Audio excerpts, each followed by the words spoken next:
Tā nu mums kaut kā patīk galvenokārt tikai lieli un dārgi automobīļi. Nu, laikam jau kā labklājības simbols vai kaut kā tam līdzīgi.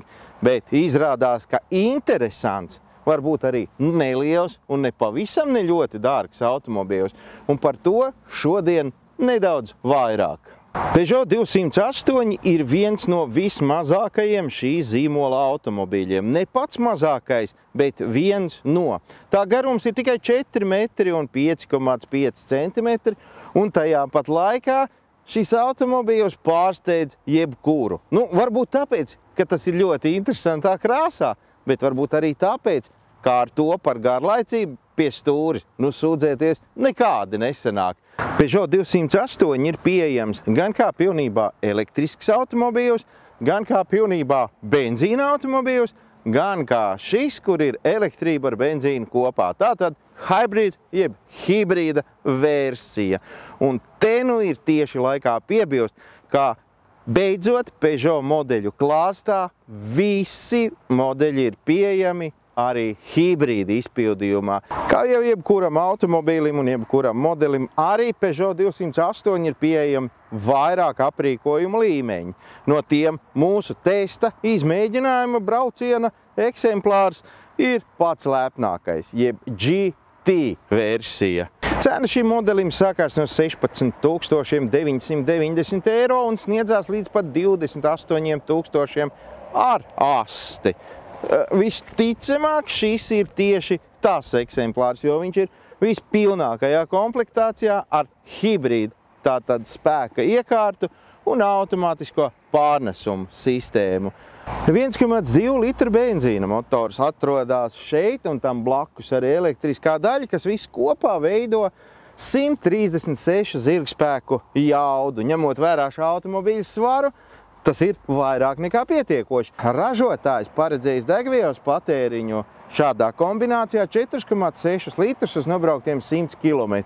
Mēs nobraucām vairāk nekā 100 km, tāpēc pilnīgi precīzi varam pateikt, ka mūsu degvielas patēriņš 5,2 un neko sev neatsakot. Netipiski šim Peugeot 208 mazajam izmēram, automobīls uz ceļa turas ļoti līgani. Tāda sajūta, ka tu brauc vismaz kompaktklases automobīlī, ja ne pat kaut kādā SUV braucam Rīgā.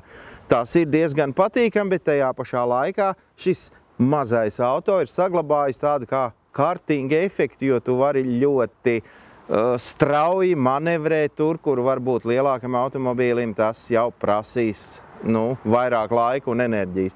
Atpazīt un identificēt šo automobīlu kā Peugeot pārstāvu nerada ne mazākās grūtības, jo viss dizaina izpildījums tā vien ļauj. Lai arī esmu maziņš, es esmu Peugeot. Un, ja atceramies, tad tagad laikam jau turpmāk visiem Peugeot modeļiem būs nevis viens lauvas ilknis, bet 3 lauvas nagi. Jaunais logo un vieta, kur atrodas daudz visādi sensori, jo, kā mēs zinām, tad tagad automobīlī ir daudz un dikti visādas elektroniskās palīgas sistēmas, kurām kaut kā jānolasa ceļš. Tad tas viss te arī slēpjās. Automobīļa salonā viss šķiet pazīstams un orientēties tajā ir ļoti viegli, pat iesēžoties pirmo reizi. Svarīgākās pogas, pārējais skārienu jūtīgā ekrānā, pārnesuma kārbas svira, kuru var pabakstīt ar pirkstu, un podziņa, ar kuru var pārslēgt dažādas braukšanas režīmus. Klasiskā Peugeot stūra ar nogrieztām augšējo un apakšējo malu, un kas šeit man personīgi liekas ļoti simpātiski, ir šis te interesantais risinājums, kur ir iestrādāti pagrieziena rādītāji vēl tādas indikācijas lampiņas, proti tādas atsevišķas ausis pie instrumentu paneļa, kur es no sākuma domāju, ka te var vienkārši ieķerties un turēties. Nekā, te var redzēt, uz kuru pusi mēs griezīsimies. Vispārējais ir, kā jebkurā automobīlī, šeit ir noslēpts telefona lādētājs, tātad, protams, bezvadu. Labi, ko man stāstīt, jūs visi ziniet, kā ir jaunos, modernos automobīļos, un šis kā reizi ir ļoti jauns un ļoti moderns. Jūs esat pārliecināti, ka jums noteikti vajag lielu automobīlu. Varbūt pilnīgi pietiek ar šo te, jo tas ir sprigants, elegants, moderns un vizuāli pievilcīgs. Es kā vienmēr varu teikt tikai to, izmēģiniet, pirms izdariet izvēli un pirms sakiet jā vai nē. Un pats galvenais atcerieties, ka mēnesi gaismā meitenēm neļaujiet dejot uz jumta, jo jumts ir no stikla.